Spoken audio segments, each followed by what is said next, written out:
In this video, I'm going to be discussing the weakening dollar and what it means for you and I. Does it make your life more expensive or does it make it more affordable? But before I do, welcome to the Quietest Ones in the Room with your host, Trey.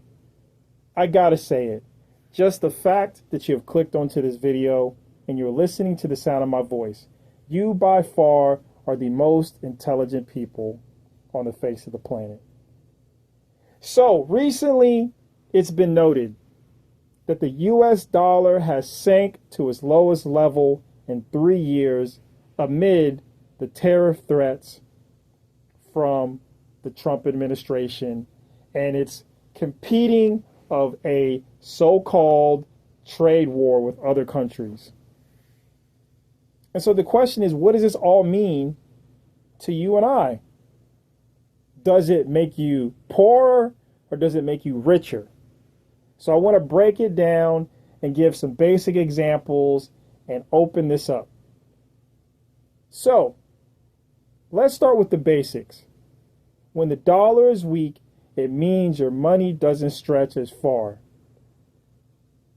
So let's take an example. Let's say you have $100 a year ago and you filled up your gas tank, you covered a week of groceries, and maybe left a little extra. And I know that number sounds crazy because it's more expensive than that, but this is just an example.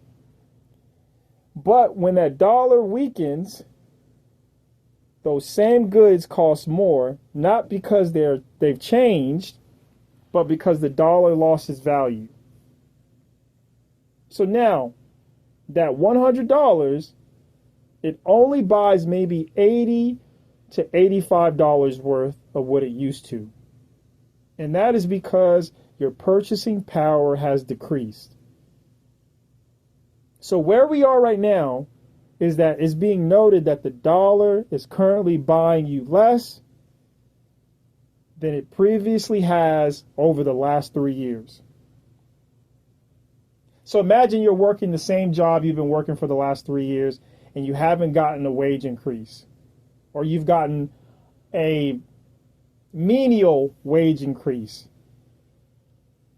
It needs to be noted that due to inflation and a weakening dollar, your purchasing power would still likely be less than it's been over the last 3 years. So, again, what does that mean in real life?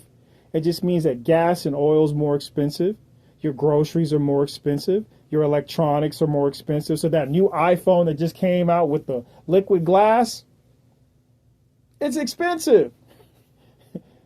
So travel's more expensive. All the things that you enjoy to do and even the necessities are just more expensive. But I need to address who it benefits. So obviously we know it doesn't benefit the middle class and the working class. But who does it benefit? And the obvious answer is the wealthy.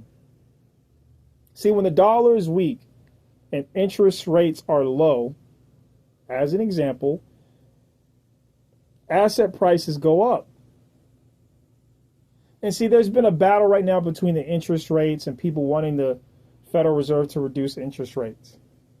But even with the weakening dollar, it's been noted that the stock market is going up as of today, as over the last several months.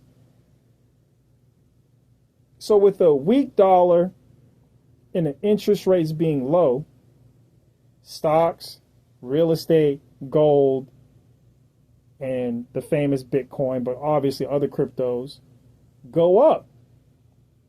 And so it gives an illusion when you see those things on the TV screen that people are generally getting wealthier. But this is the catch. If the prices of everything else go up, i.e.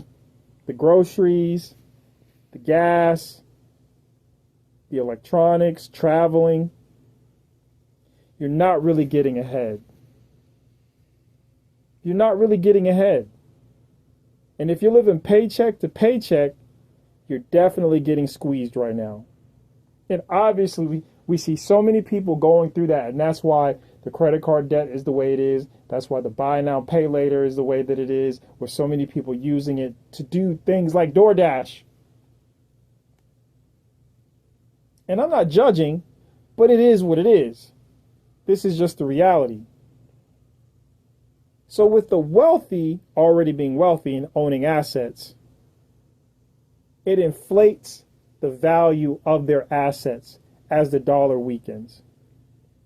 And as I mentioned, the stock prices go up, their property values go up, their commodities, their net worth explodes. And so many, even who are wealthy, begin to borrow money more because of the value that they have been able to generate during a weakening dollar. And so with a weak dollar environment, the wealth gap actually gets wider because inflation hurts people with cash and rewards people with assets. So if you don't have assets during a weakening dollar, your purchasing power becomes weaker. So that money you've been stashing in your savings account. Now, for some, maybe you've got your money in a 401k and you're benefiting off of the stock market rising. But if you're a regular, everyday person and your 401k is rising, but your cost of living is becoming more expensive, it's like, maybe you just break even in life. I don't know your personal financial situation, but maybe you just break even, considering that everything else around you is rising. So your cost of living is higher. So a weaker dollar usually hurts consumers. And it definitely helps big companies and investors, but not the average household. So again, your portfolio may be going up personally, but if your groceries and your gas and your rent are rising as well, that gain just keeps you afloat. So the next time you hear someone say the weaker dollar is good for the economy, you have to ask, for who? Whose economy? The working class, the middle class, or just the wealthy? So anyhow, please like, please share, please subscribe. I want to thank each and every one of you for checking these videos out. I'm going to continue to come back week after week and talk about finance and business and individuals I consider clowns. But I'm always grateful for each and every one of you who are engaged with this content. You definitely keep me motivated. And so, as I always say, ladies and gentlemen, until next time.